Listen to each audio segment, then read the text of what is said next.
포브스 보도에 따르면 전통적인 금융 업무의 54%가 AI에 의해서 자동화될 거라고 해요.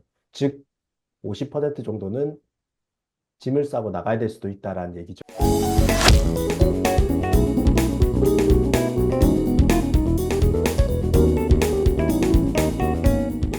안녕하세요. 주민 IT입니다. 요즘엔 정말 AI가 대세죠. 이번 시간에도 또다시 AI 이야기를 해보려고 합니다. 사실 이번 주제는 금융과 AI에 관련된 주제인데요. 제가 연재하고 있는 뉴스레터 머니앤로우에서 한번 다뤘던 주제예요. 해당 뉴스레터는 제가 이 컨텐츠 설명란에 넣어 놓을 건데, 현재 금융권이 어디까지 AI가 들어왔는가, 또 우리나라에서는 과연 이 AI로 금융을 대처하는 게 가능한가, 그런 거에 대한 이야기로 한번 해볼까 하는데, 외국에서는 이미 AI로 가장 많이 대체될 수 있는 분야로 금융권이 꼽히기도 한답니다. 이제 모든 것이 AI로 대체될 수 있다는 생각을 가지고 우리는 살아야 합니다, 이게. 금융권만 뭐 단순하게 뭐 뭔가 AI로 바뀔 것 같고 뭐 이렇게 생각하면 안 되는데, 근데 어쨌든 금융권 중에서도 단순 업무라고 하기에는 그렇지만 창구직은 지금도 많이 이제 자동화로 대체되고 있죠. 근데 이제 금융이 라이센스가 있어야만 해야 되는 또 그런 일들이 있잖아요. 그래서 그런 것들은 AI로 대체는 가능하지만 법적으로 이게 쉽지는 않을 것 같아요. 또 소비자 데이터를 다루고 있기 때문에 뭐 AI로 함부로 데이터를 이제 지급했다가 금융 감독 기관에 막 혼도 많이 날 테고, 물론 이런 것도 몇 년 지나면 뭐 다 바뀌겠죠. 네. 네, 맞습니다. 한국도 그 최근에 조금 길이 열리긴 했는데, 요 얘기는 나중에 자세하게 하고, 일단 미국 얘기부터 해보면, 포브스 보도에 따르면 전통적인 금융 업무의 54%가 AI에 의해서 자동화될 거라고 해요. 즉, 50% 정도는 짐을 싸고 나가야 될 수도 있다라는 얘기죠. 근데 이게 AI로 대체되기가 가장 높은 업종이 또 다른 데로 보험업이나 에너지 산업을 꼽히는데, 그들이 각각 48%나 43% 정도밖에 안 돼요. 그러니까 금융업이 AI로 대체될 가능성이 가장 높다. 이런 지금 전망이 나오고 있죠. 네, 일단은 금융에서도 그 고객 상담 챗봇, 그리고 마케팅 자동화, 재무회계 같은 백오피스 그런 업무나 대출 추천, 투자 상품 추천, 이런 곳들에서는 AI화가 굉장히, 그러니까 AI 트랜스포메이션이 많이 진행된 걸로 압니다. 그런데 제가 궁금한 거는 어떤 부분이 더 AI로 전환된다는 걸까요? 금융업 중에서도 꽃이 은행이잖아요. 근데 이 은행이 돈을 버는 가장 핵심은 예대 마진입니다. 예금 대비 대출했을 때 이자를 더 높게 받아가지고 그 차이로 돈을 버는 거죠. 요런 핵심적인 부분까지 AI로 바뀌고 있다라고 들으면 아마 금융업 쪽에서는 굉장히 좀 공포감을 느끼지도 않을까 그런 생각이 듭니다. 이제 미국의 업스타트라는 스타트업이 있는데요. AI 기술이랑 머신러닝을 활용해가지고 그 대출 신청자의 신용 리스크를 판단을 해요. 이제 전통적인 방법이 아니라 AI를 통해서 여러 가지 데이터를 하겠죠. 사실 제가 문송에서 정확하게 잘 모릅니다만, 어쨌든 이런 기술을 사용해서 이 스타트업에서 60만 명한테 대출을 해줬는데, 이 솔루션을 도입한 은행들의 대출 부도율이 75%나 낮아졌다는 기사가 있더라고요. 은행 입장에서 엄청난 리스크 감소거든요. 또 이제 시티은행에서 낸 자료인데, 대출과 같은 금융업의 핵심 사업 분야가 AI로 트랜스포메이션 된다면 은행권의 수익이 9% 이상 높아질 거라고 해요. 사실 금융업이라고 하면 뭐 많게는 수조 원, 수백억 원, 수천억 원이 다뤄지는 금액 산업인데, 여기서 9%라고 하면은 다른 업종이랑 비교가 안 되게 어마어마하게 높은 수치거든요. 그래서 이런 핵심적인 분야까지 AI가 대처되고 있다. 이렇게 지금 미국을 중심으로 세계는 움직이고 있다. 이렇게 볼 수 있을 것 같습니다. 이제 뭐 미국이 이제 금융이 발달했고 또 테크 산업 기반이 있으니까 융합이 잘 되면 고도로 성장이 이제 가능할 것 같아요. 근데 이제 이게 아마 미국은 우리나라보다 금융 규제가 이렇게 촘촘하지는 않기 때문에 여러 가지를 좀 시도해 볼 수 있을 거예요. 제가 알기로는 이제 미국은 그 규제는 촘촘하지 않지만 만약에 사고가 나면 엄청난 페널티를 매기거든요. 근데 한국은 너무 두려워가지고 처음부터 규제를 촘촘하게 해요. 그래서 뭘 예. 하기가 어려워. 그래서 사실은 조금 이게 조금 다를 것 같긴 한데 어쨌든 좀 더 디테일하게 우리나라 뭐 사정에 대해서 아시는 거 있으세요? 한 가지 사례가 좀 특이한 게 좀 발생을 했는데요. 지난해 7월 저축은행이 투자자로 참여하는 온라인 투자 연계금융업 개인 신용대출 서비스가 금융규제 샌드박스로 지정이 됐어요. 어, 이게 좀 예요. 말이 네. 긴데 그냥 이제부터 샌드박스라고 할게요. 이게 뭐냐면 여러분 P2P 대출 들어보셨죠? P2P 대출은 투자자로 사람이 참여하는 거예요. 사람이 참여해서 이게 대출이 나가는 건데 부동산 대출이나 개인 신용 대출이 나가는데 이게 바깥의 모습만 보면 여기 투자자로 저축은행이 들어올 수 있게 해주는 법이거든요. 그 규제 샌드박스거든요. 이게 원래 P2P 업계의 수건 사업이었어요. 기관 투자자가 들어올 수 있게 해주는 거. 그러니까 일단 기관 투자자가 들어오면은 더 많은 금액을 대출해 줄 수 있고 이제 산업이 커질 수 있으니까.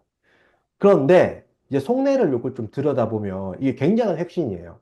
왜냐하면 대출은 크게 대출자를 모집하거나 그리고 이 대출자의 신용을 평가하고 심사하고 이자를 매기고 계약 대출 실행을 하고 정산 채권 업무 관리 등으로 볼 수 있는데 이게 상호저축은행법에서는 이것들이 외부에 위탁을 못하도록 만들어놨어요. 위탁을 못하는 금융업의 본업이라는 개념을 활용해서 이것들은 위험하니까 외부로 위탁하지 마라고 해놨는데 이번에 만들어진 샌드박스에서 외부로 위탁할 수 있게 됐거든요. 그러니까 저축은행이 투자자로 참여해서 P2P 대출을 통해서 대출을 한다는 얘기는 대출 심사에서 이런 대출 이자 붙이고 이런 원래 본업으로 규정됐던 부분을 이제 외부에 아웃소싱 할 수 있게 돼버린 거죠. 그래서 이거는 은행업 법도 외부에 아웃소싱 할 수 있다는 아주 큰 변화의 시작이라고 볼 수 있어요.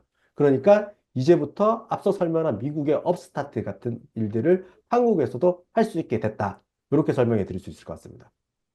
근데 이제 대출에서 가장 중요한 게 신용 평가를 잘해가지고 리스크 줄이면서 대출을 많이 하는 건데 한국 핀테크 기술이 그렇게 발달이 됐나요?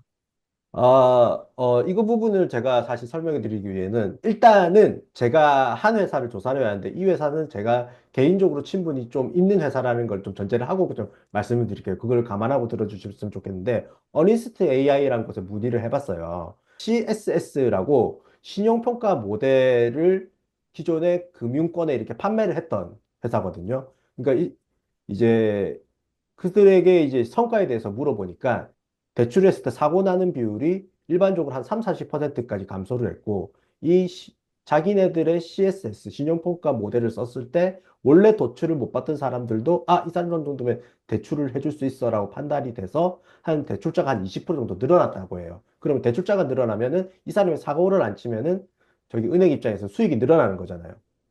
그래서 우리나라 기술도 어느 정도 꽤 상승은 했다라고 좀 볼 수 있을 것 같아요. 물론 이게 테스트한 베드가 그렇게 모수가 많지는 않은데, 어쨌든, 앞으로 이제 저축은행이랑 P2P 회사가 합쳐서 하게 되면 시장이 분명히 크게 생길 거잖아요. 그러면 이제 이런 것들이 많이 증명되지 않을까 그런 생각을 하고 있습니다. 그러면 이런 업스타트 같은 서비스를 외신에서는 BaaS, 그러니까 바스, 뱅크 에서 서비스라고도 부르던데요. 이거는 어떤 개념인가요? 그러니까 제가 아까 전에 은행의 핵심 기능을 아웃소싱 한다라고 했잖아요.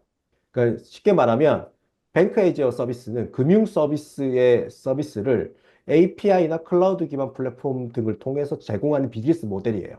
그러니까 은행이 하는 게 아니라 은행 주변에 있는 이제 테크 기업들이 이제 하는 건데 이 모델은 비금융 기업이나 핀테크 회사가 직접 은행 라이센스를 취득하지 않고도 금융 서비스를 제공할 수 있게 하거나 기존 금융기관 전문 기술 회사의 서비스를 활용해서 디지털 금융을 효율적으로 제공할 수 있게 하는 이제 그런 개념입니다. 주요 특징이 뭐냐면 금융기관들은 여러 가지 규제나 IT 전문 인력 부족으로 첨단의 AI 서비스를 만들기가 힘들어요. 그래서 외부의 시스템을 가지고 와서 쓴다는 게 있고요. 또 금융은 워낙 분야가 다양한데 모든 걸 다 개발하지 않고 자기네들이 특화할 수 있는 분야에 특화할 수 있는 바스가 있으면 그거를 가져와 가지고 쓸 수 있으니까 효율적이고요.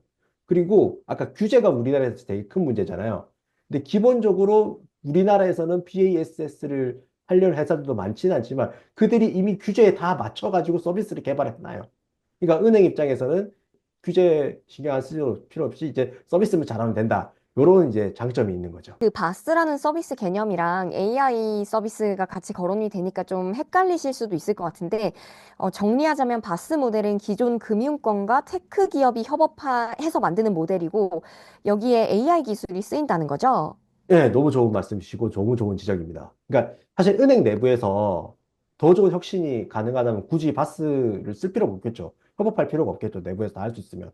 그런데 대부분의 BAS 모델을 제공하는 업체들이 AI 기술 회사예요. 그러다 보니까 이제 AI 기술력을 가진 회사들이 좋은 바스 형태의 솔루션을 가지고 있고 은행과 협업을 통해서 시너지를 내고 있다는 거죠. 이게 대출이라는 게 보면 뭐 어떤 기준들이 있잖아요. 뭐 A, 네. B, C라는 기준이 네네네. 있고, 기준을 통과하면 대출이 되고, 기준을 통과하지 않으면 대출이 안 되고, 뭐 이런 건데, 이제 네. AI를 쓰면 기준은 넘지만 위험성이 있는 사람도 좀 아마 가려낼 수 있을 것 같고, 네. 그다음에 기준은 그냥 우리가 일반적으로 생각하는 기준에는 그 전통적인 기준은 안 되지만 사실 그렇게 다 잘 뭐 대출을 갚아 나갈 수 있는 그런 사람이 또 있을 것 같거든요. 그래서 음, 그런 것들에 대해서 조금 더 정교해진다라고 볼 수는 있을 것 같은데, 제가 좀 얘기를 듣다가 생각이 좀 드는 게 이게 경제가 안정기일 때는 또 괜찮은데 경제가 위기가 갑자기 온다든지 그래서 이전과 조금 다른 어떤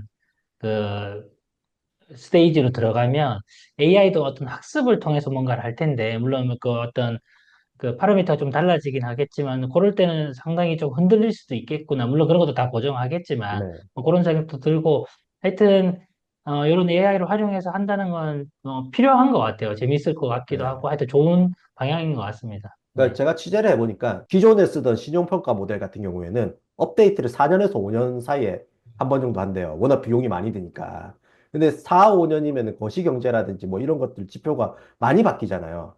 그런데 이제 BAS 방식을 쓰면은 그게 어쨌든 그것보다는 더 시세를 이렇게 따라가면서 업데이트가 되기 때문에 기존보다는 리스크를 줄일 수 있다는 게 이 AI 기업들의 주장이고 그리고 또 예전에는 문서 검토하는데 시간이 되게 많이 쓰여가지고 이렇게 이제 그러니까는 문제 없는 사람인데도 그 사람 문서를 계속 들여다봐야 되니까 그 시간이 되게 많이 걸리잖아요.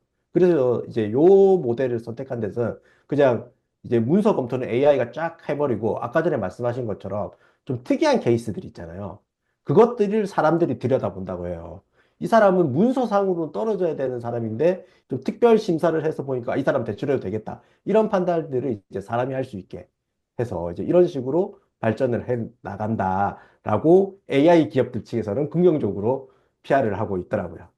이거를 판매를 하면 되게 그러니까 AI 기업들은 굉장히 돈을 많이 벌 수 있을 것 같아요. 왜냐하면 제가 한 7년 전쯤 금융권 쪽을 출입을 하면서 어떤 돈을 벌기 위해서 지금 현재 뭐가 관건이냐 뭐 이런 질문을 했던 것 같은데 그 당시에 이제 신용카드사들에서 너무나도 많은 사람들이 신용카드를 다 정말 한 개 이상씩 가지고 있기 때문에 우리는 씬 파일러를 겨냥을 해야 된다. 금융 거래 파일이 얇은 사람들을 잡아내서 이 사람 중에 음, 누가 과연 돈을 빌려 썼을 때 잘 갚을 것인가 이거를 잘 파악을 해서 그 사람들한테 이제 카드를 팔아야 된다는 거죠.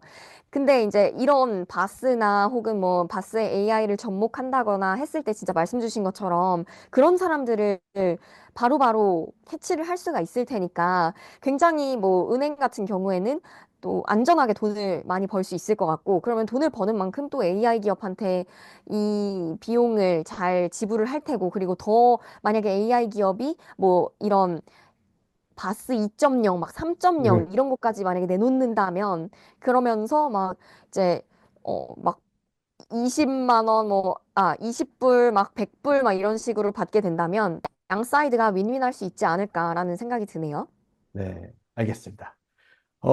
지금까지 BAS 모델과 AI를 통해서 혁신되는 금융권 동향을 살펴봤는데요. 어떻게 보면 가장 우리나라에서 보수적인 산업 중에 하나가 금융권이라고 볼 수 있잖아요.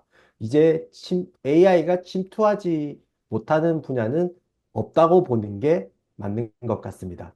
최근에 샘 알트만도 이런 얘기를 했어요.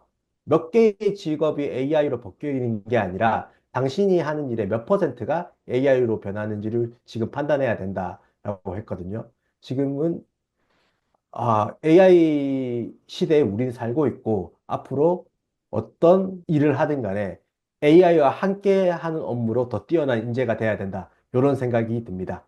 네. 그러면 어려운 내용 들어주셔서 너무너무 감사드리고요. 오늘 내용이 도움이 되셨다면 구독과 좋아요, 알림 설정 부탁드리겠습니다. 감사합니다.